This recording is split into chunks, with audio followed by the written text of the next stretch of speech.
Welcome back to the Deep Dive. Today, we are taking on a giant of 20th century philosophy, Wilfrid Sellars. And let's just say it up front, he can be a demanding thinker. Oh, absolutely. But that's because the scope is so enormous. Once you get it, it doesn't just add a new idea.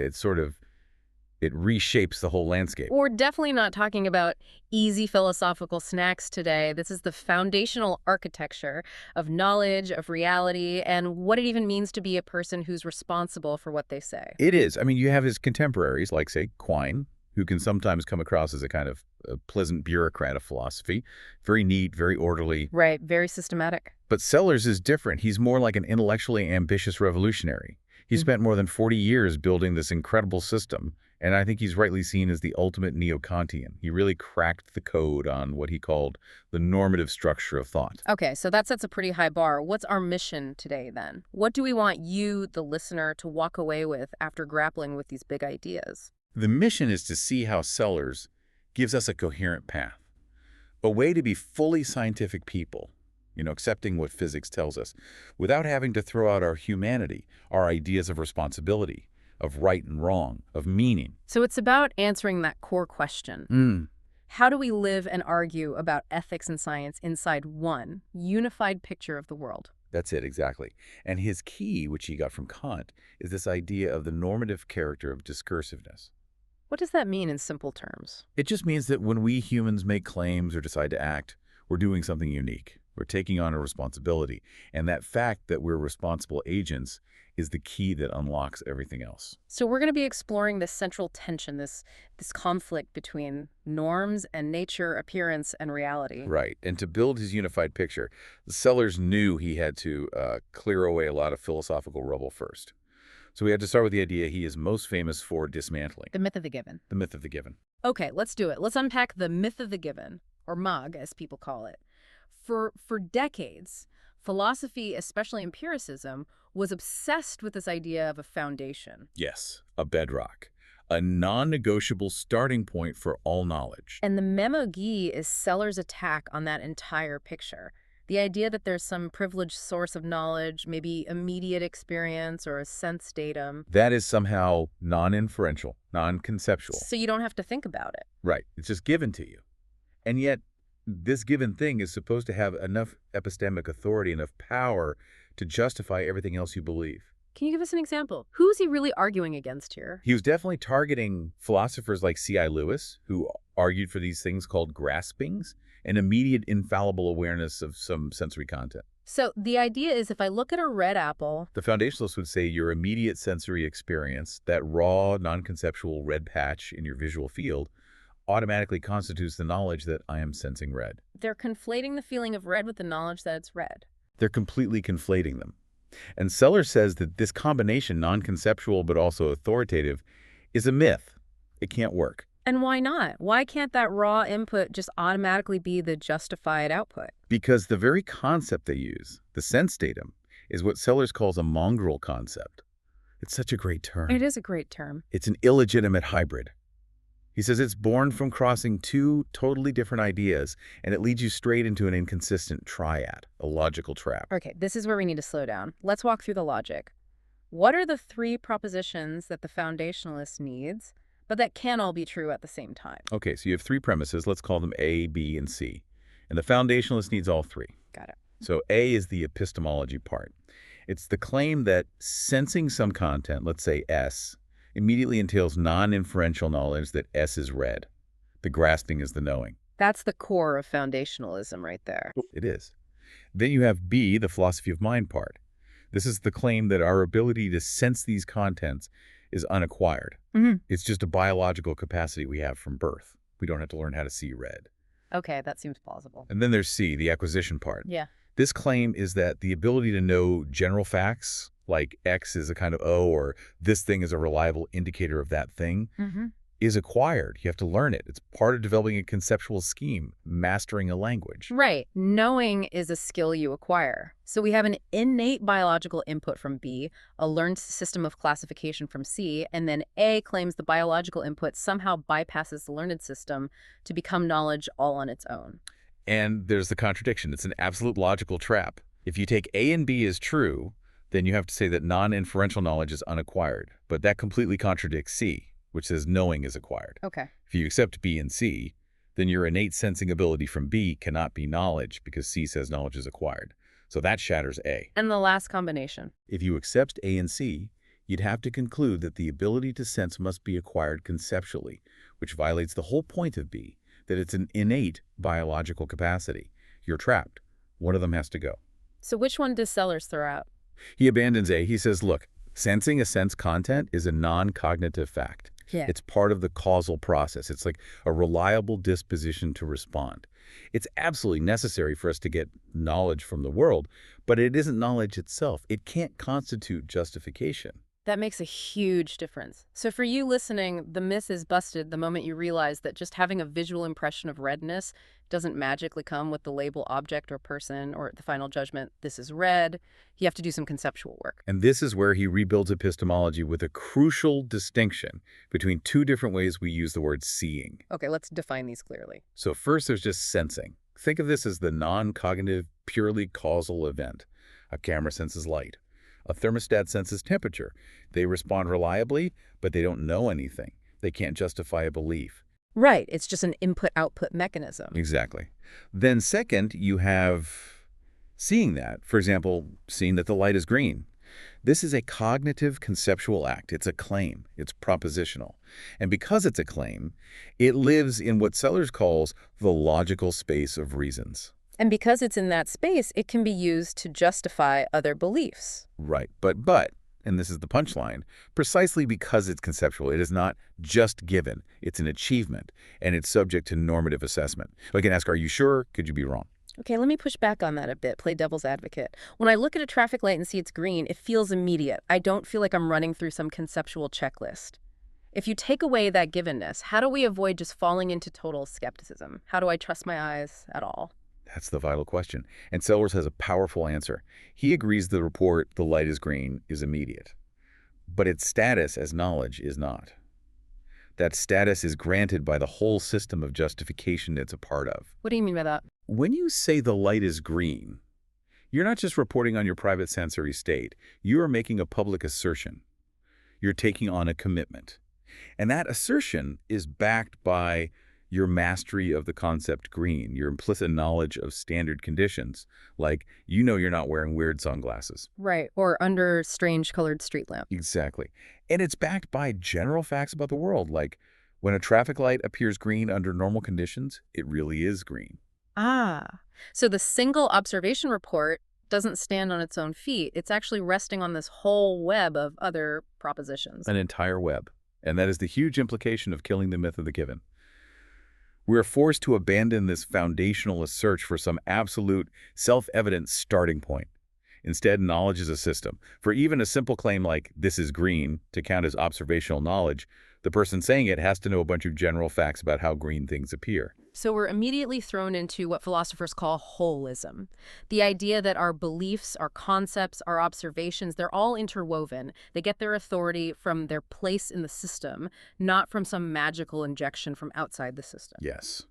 Sellars puts it beautifully. He says, if there is a logical dimension where our theories rest on observation reports, there is another logical dimension in which the latter rest on the former. It's a dynamic, self-correcting web. So knowledge isn't a pyramid built on a solid stone foundation. It's more like a ship at sea that we're constantly repairing while we're sailing on it. That's a great analogy for it. And it reframes the whole project. Instead of looking for an undeniable starting block, we realize knowledge is a dynamic, social achievement based on shared rules and justification. So the collapse of the Memoji shows us that knowledge is a conceptual achievement, not a passive reception. But that creates a new problem, right? We now need a clear map of the world we live in, one that can handle both our everyday experience and the pretty radical claims of modern science. It does. And this brings us straight to Sellars' other famous idea, the distinction between the manifest image and the scientific image. This is his way of mapping everything out, of reconciling the world of people with the world of particles. Yes, it's his grand attempt at a synoptic vision. Let's start with the manifest image. What is that exactly? The manifest image, or MI, is basically our common sense conceptual framework. It's the world we all inhabit when we talk about goals, intentions, norms, and most importantly, persons. So it's the world of tables, chairs, colors, feelings. Exactly, the observable qualities. And Sellars stresses that the MI is the context in which the language game of science itself is ultimately played. You need people with intentions to even do science in the first place. And he says it wasn't always this way, right? He has this idea that it evolved. A fascinating idea. He says it evolved from what he calls the original image. And the key move in that evolution was a gradual depersonalization of the world. What does he mean by that? Depersonalization. Well, if you look at early human thought, everything was understood in personal terms. A tree wasn't just an object. It was a kind of person with intentions. A storm wasn't just a weather pattern. It was an angry agent. So when early humans started to realize tree was just a physical thing, not a thinking spirit, that wasn't just a new belief. It was a fundamental shift in their conceptual category, Mm-hmm. a huge step. The modern manifest image is what's left after that depersonalization. It keeps persons and observable qualities as its core, irreducible concepts. So the MI is the framework of practical everyday life. Now let's contrast that with the scientific image. The scientific image, or SI, is defined by its method, and its method is the postulation of unobservable entities to explain the observable ones. And we're not just talking about things that are too far away to see, like a distant galaxy. No, not at all. We're talking about things that are different in kind. Microphysical particles, quarks, quantum fields, entities that, by their very nature, are not part of the manifest world of tables and chairs. And the SI, through physics and chemistry, claims to be the authority on what really fundamentally exists. It does. It makes the claim that manifest properties like color or warmth are, in the end, inadequate. They're just appearances created in our minds. Right. The real object, the table, is actually a system of colorless, tasteless, imperceptible particles in the void. And this creates the huge tension. If the scientific image is right about what exists, and it tells us that people are just complex arrangements of particles and colors aren't really out there, doesn't the acid of that scientific realism just dissolve the entire manifest image? Does our world disappear? That is the big fear. And this is where Sellars makes his brilliant defensive move. He points out the crucial irreducibility. The scientific image, he says, is incomplete by its own lights. How can it be incomplete? It's the most powerful explanatory framework we've ever created. Because the SI is focused purely on describing and explaining natural phenomena. It's in the business of is statements. But it cannot, within its own framework, account for the very activities of describing and explaining themselves. The act of doing science isn't something that can be described by science. Not in the same way. The act of making an assertion, of giving a reason, of drawing an inference, of believing a theory. These are all norm-governed activities. They belong to the space of reasons, of justification. They're about what we ought to believe. And if the SI tried to just describe a belief as, say, neurons firing in a certain pattern, It would miss the most important part. It would miss the justification. It would miss whether it's a good belief to have. That concept of justification only exists within the normative framework of the manifest image. so the scientific image is actually embedded within the manifest image. You have to start in the MI as a person with goals and concepts of evidence just to get science off the ground. Precisely. So you get a division of authority. The MI is authoritative about practical things, the doings of persons, the rules of thought. The SI is authoritative about descriptive things, what exists in nature and how it interacts. And the ultimate goal is what he calls the synoptic view, right? A way to unify them. Where does he see that happening? He thinks a merger is possible, at least when it comes to our thinking and reasoning. If we can identify the functional role of a concept, what inferences it allows, with some complex neurophysiological process, then the two images could fuse without a flash. Our brain processes would just be the physical realization of our thoughts. Yes, but there's a huge remaining problem, a massive caveat, the problem of sensation and feeling, raw sentience. Phenomenal consciousness, the actual qualitative experience of redness or the feeling of warmth. The what it's like problem. The what it's like problem. Sellars saw that philosophers might be okay with identifying thinking with brain processes, but these raw feels, these sensations, they suggest a qualitative remainder that science, in its current descriptive form, just has no language for. So until science can actually explain that subjective feeling, the manifest image holds its ground. It's got this irreducible core that can't be explained away. It's the ultimate sophisticated anti-reductionist argument made by someone who is also a complete scientific realist. It forces science to be sophisticated enough to make room for the concept using person. Okay, so the foundation is gone, and we have these two authoritative but different maps of reality. Now we need to get to the engine of the whole system. What actually happens in this logical space of reasons? This is the absolute heart of Sellars' project. It's his deep dive into what he called Kant's axial thought. The single most important thing about us is the normative character of discursiveness. So again, the fact that when I make a claim, I'm not just making a noise, I'm performing an act for which I'm responsible. Exactly. And Sellars' key insight is that when we describe an episode as an instance of knowing, we're not giving an empirical description of a brain state. We're not doing psychology. We're placing it in the logical space of reasons. We're giving it a certain status. It's a normative assessment, not a naturalistic description. Yes, it's a status we grant to a belief when it's been properly justified according to the rules of the game. And this implies that for Sellars, believing something isn't just a state you're in, it's a commitment you've made. A commitment. You can't just passively have a belief. To hold it rationally, you have to be prepared to defend it, to give reasons for it. That's why normativity and rationality are just two sides of the same coin. And this whole framework leads him to a pretty radical view of what meaning is. He moves away from traditional theories and towards something called inferentialism. That's right. Traditional semantics often focus on reference. You know, the word dog means that furry thing over there. Sellars says the real content of a concept is its inferential role. What is that? Its inferential role. It means what a concept allows you to do. What rules of reasoning does it license? What other beliefs does it commit you to or rule out? Can you give us an example? Sure, take a concept like copper. Its meaning isn't just pointing at a piece of metal. Its content is articulated by what he calls the material goodnesses of inference that it licenses.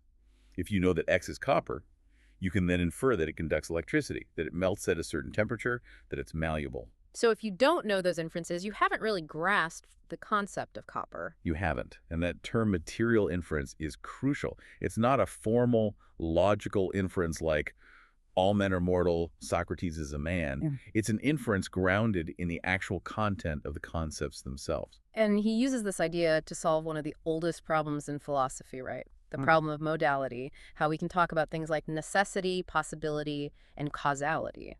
This is the great Kant-Sellars thesis. Empiricists like Hume had a huge problem here. They looked at the world and saw event A happen, then event B happen, but they could never see the necessity that connected them. There's no sense impression of causality. So what's Sellars' solution? Where were they looking? They were looking in the wrong place. Sellars says that modal expressions, when we say A must cause B or glass is disposed to break, these statements are not describing some extra mysterious fact about the world. What are they doing then? They are tools for making explicit the rules we have adopted for our own thought and action. It's a transposed language. Wow, okay. Unpack that. A transposed language. When a scientist says copper necessarily conducts electricity, she isn't describing some spooky metaphysical force in the copper. She is endorsing a rule of inference. She's saying, in our conceptual scheme, if you call something copper, you are thereby committed to the inference that it conducts electricity. So the word necessarily isn't describing the world. It's signaling a commitment in our language. It's a metalinguistic tool. Precisely. It's telling you how we're supposed to reason about copper. That's why if you found a metal that looked like copper but didn't conduct electricity, you wouldn't say, oh, the law of nature is broken. You'd say, well, then that's not really copper.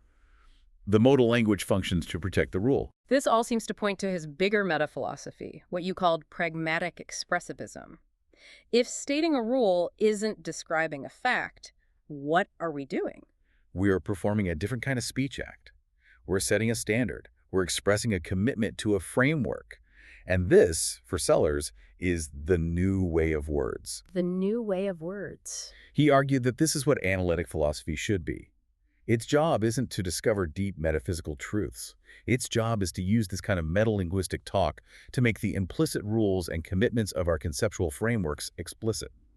Its philosophy is clarification, not description. Let me just challenge that for a second. If the laws of nature are really just our adopted rules, our transposed norms, doesn't that make reality seem arbitrary, like we're just making it all up? That's a very common and very important worry.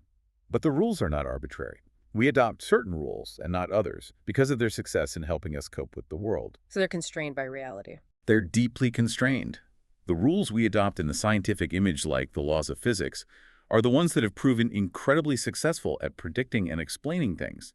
So yes, we make the rules, but we are responsible for making rules that align with the best descriptive account of nature we have. Our conceptual framework is a human achievement, but it's an achievement that's constantly being tested and refined by the world.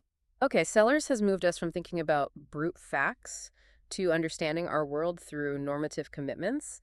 Now he uses that same machinery to tackle some really tricky things, abstract objects, like properties, numbers, meanings. Right. This is where he takes on the ancient problem of universals.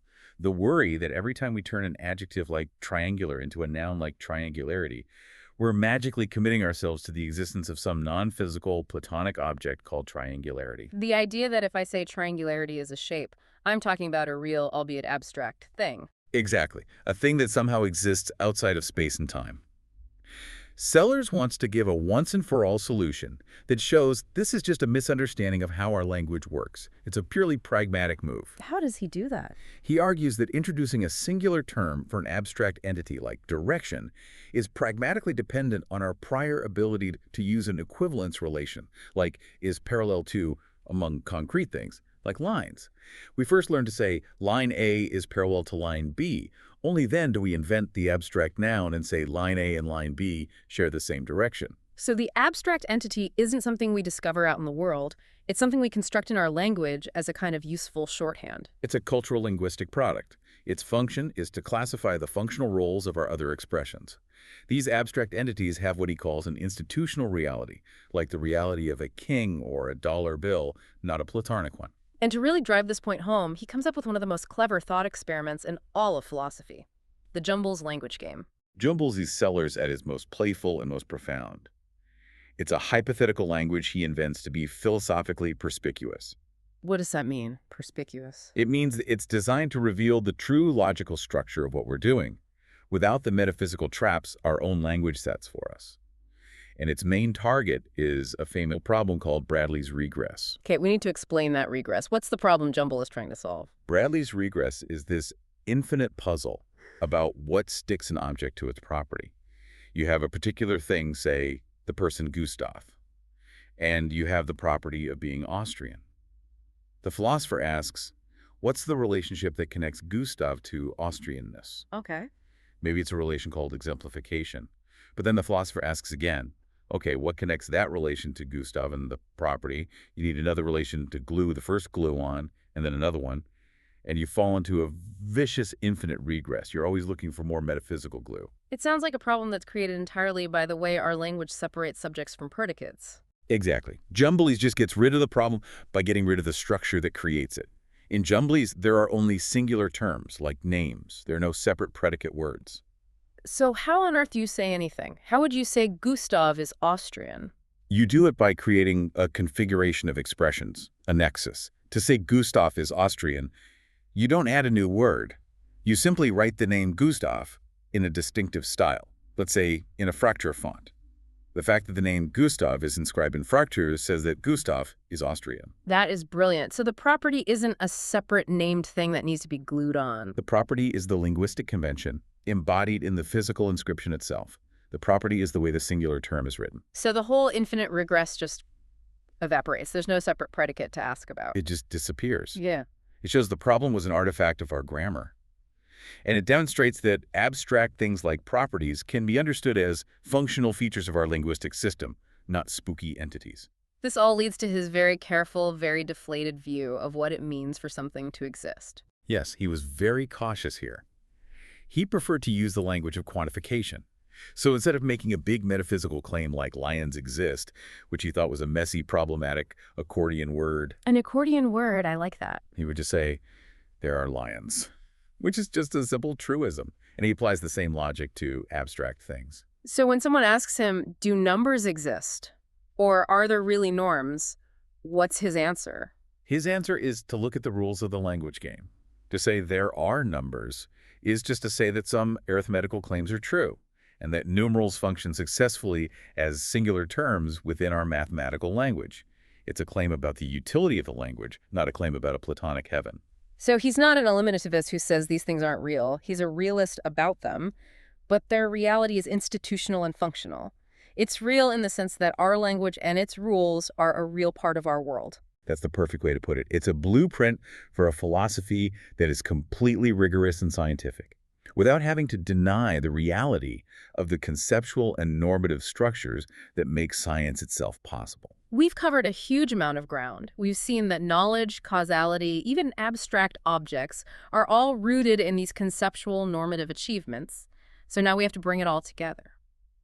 How does this entire framework change the way we act? How does it change our ethics? This is really the payoff. This is where the manifest image, the world of persons, asserts its practical authority. Sellars sees moral principles not as some kind of timeless, self-evident truths that we discover. Right, not like laws of nature. Not at all. He sees them as complex valuings, as a system of commitments that we as a community bind ourselves to. And he expresses this through the cryo concept of the we intention. A we intention. So morality is fundamentally social. It's about a shared collective commitment. That's the core idea. An individual intention is, I will do A. A we intention is a shared commitment, adopted from the standpoint of the group, that aims to promote the common good. Moral principles are just the articulation of these collective commitments. And he has a specific formula for this, right? He does. He uses this expressive rubric to capture it.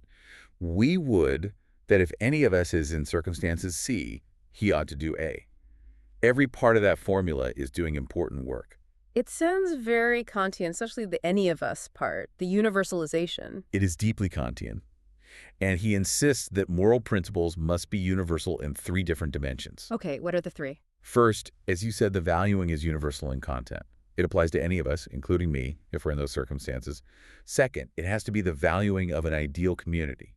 It must be a commitment that rationally promotes the common good, not just the self-interest of some small group. Okay, those 2 make sense. What's the third? The third is the most important for his system, the ought in the formula. He ought to do A. That ought expresses that the valuing must go here with the common good, in light of all relevant facts about man and the world. Oh, so science comes roaring back in. We don't derive the ought from the is, but our ought has to be constantly checked against the is. Perfectly put. This is the very foundation of his scientific humanism. The moral commitment itself is a normative act. You can't get it from science. But the content and effectiveness of that moral commitment must be constantly evaluated using the best descriptive science we have. So give us an example. Okay, let's say as a community, we value human flourishing. That's our we intention. Science, psychology, sociology, economics is what gives us the facts about what actually contributes to human flourishing. It tells us about our needs, our biases, what causes happiness or suffering. So if we had a traditional moral rule that, according to our best science, actually caused more harm than good, then that rule would fail the test. Huh. It would violate that third dimension of universality. It doesn't cohere with the facts, so the principle needs to be revised. This is genuinely integrated. Our moral framework isn't just handed down from on high or derived from pure reason alone. It's a system of rules we impose on ourselves, and we have a constant responsibility to make sure those rules are both logically coherent and empirically effective. Yes. The moral point of view is our capacity to have practically efficacious thoughts-shared intentions that actually work to promote our common good, even the kinds of creatures we are and the kind of world we live in. It keeps ethics normative, but places it firmly in our social and physical reality. So in the end, Sellars shows us how we can be complete scientific realists about the world without having to conclude that morality is just an illusion. It's not an illusion. It's an essential institutional achievement of the manifest image, but one that is always in dialogue with and guided by the descriptive authority of the scientific image. We can be natural objects and autonomous moral agents at the very same time. This has been an enormous and I think incredibly rewarding deep dive. Let's just try to connect all the conceptual dots we've laid out for everyone listening. Good idea. So we started by demolishing the myth of the given. We saw that knowledge isn't passively received. It's a normative, social, and conceptual achievement that exists in a holistic web. Then we mapped our world with the manifest image, the space of persons and norms, and the scientific image, the descriptive world of physics. And we saw that the manifest image is the indispensable context for science itself. Right. Then we moved into the logical space of reasons and saw that all our talk about necessity and causality is really a transposed language of norms. It's about making our rules of inference explicit. We are fundamentally rule-following, responsible creatures. And finally, we saw that abstract objects are just cultural linguistic products we use to classify things, and that our entire ethical life is structured by shared, universal we intentions that had to be constantly checked against the facts. which is his scientific humanism. So let's ask that question one last time. What does all of this actually change for you, the listener, in practical terms? I think it fundamentally changes the location of philosophical problems. Philosophy stops being a search for mysterious, pre-existing entities out there in the world. Instead, its job becomes making the implicit rules of our conceptual frameworks explicit. It gives you a new set of tools for analysis. A powerful set. It lets you look at any argument, whether it's scientific, moral, or political, and ask, what is the normative commitment being expressed here? What rule is being endorsed? And, crucially, does that rule cohere with the best available facts about the world? It's really a roadmap for intellectual integration, for being scientifically literate without falling into a crude reductionism or nihilism. It is. And it leads us to the final provocative puzzle that Sellars left us with, the one that still defines so much of cognitive science and philosophy of mind today. Well, Sellars thought it was at least possible that the entire conceptual structure of our thought, our reasoning, our rule-following eye could be successfully naturalized and identified with neurophysiological processes. But if that happens, what then remains of the manifest image that defies that scientific description? That qualitative remainder we talked about, the problem of sensation and feeling, raw sensory consciousness. Exactly. If our concept using rule-governed self is constructed and can be explained by science, what about the raw, non-conceptual, phenomenal feeling? That subjective, what it's like to see red or feel pain. That's the final frontier. It's the final discontinuity. It stands as this profound challenge. If consciousness itself resists this kind of reduction, it suggests the manifest image contains something absolutely fundamental that can't be dissolved by even the most complete scientific story. So that's the intimate puzzle we leave you to explore. What is the nature of that raw, seemingly unexplainable feeling of just being? We highly encourage you to look up the beautiful logical puzzle of Jumblies and to follow the ongoing debates about that qualitative remainder. It really shows the enduring genius of Wilfrid Sellars. Thank you for joining us for this deep dive. Until next time.